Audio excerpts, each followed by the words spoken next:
And happy Wednesday. So basically, after not seeing rain for the last couple months, we're seeing some much needed rainfall across pretty much the entire viewing area. Started out there yesterday. Yeah. And we're seeing those off-and-on showers likely to continue for the next several days.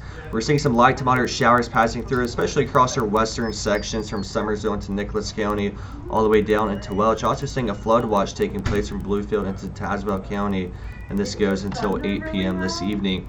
Then as we take a wider view, we're seeing some very heavy rainfall taking place across eastern Kentucky into western Virginia. Actually seeing some training of those storms. Those heavier showers will continue pushing southwest to northeast, bringing us a chance for some heavier showers in the forecast later this afternoon through this evening. Now as we zoom out even further, seeing that moisture extending all the way pretty much towards the southeastern half of the coast across the Gulf Coast. And that's going to continue tracking into our region as we go over the coming days. So expecting some light to moderate showers in the forecast, especially starting later this afternoon through this evening. So watching for some ponding on the roads. Yeah, we should get about 1 inch to 1.5 inches across the region later today into the first part of tomorrow. Definitely some much needed rain.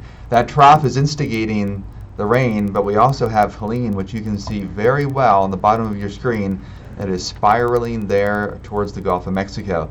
Temperatures generally in the upper 60s to lower 70s. The high temperature today, 70 degrees, and we'll have those occasional downpours, as Braden mentioned. Watch out for ponding of water on the roads. Yes, the ground is dry and we need the rain, but when you get some of those heavier rates, that's when you're going to get those that ponding of water. So a lot of standing water in spots. Now a Category 1 hurricane, combined with the fact that it's going to be a major hurricane when it makes landfall and accelerating towards the coast. So the winds around the storm plus the overall fast movement will allow a lot of big fetch of water into the Florida Panhandle. Tallahassee is going to get inundated. 12 to 15 foot storm surge. And then it's going to weaken considerably and arc back towards the west thanks to high pressure that's building in behind the front that's bringing us rain today. A similar analog storm in terms of winds at 5,000 feet, Opal back in 1995.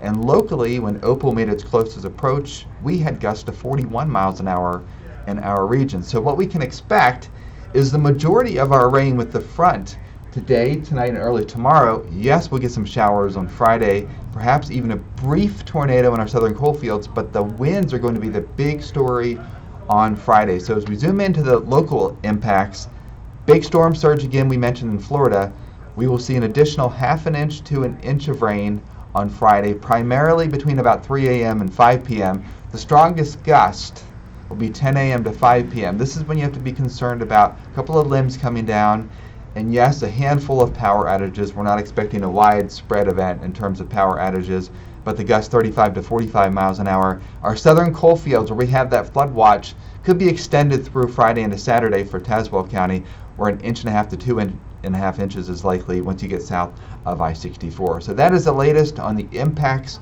with the front today and going forward for the rest of the week with the impacts from Helene. Yeah.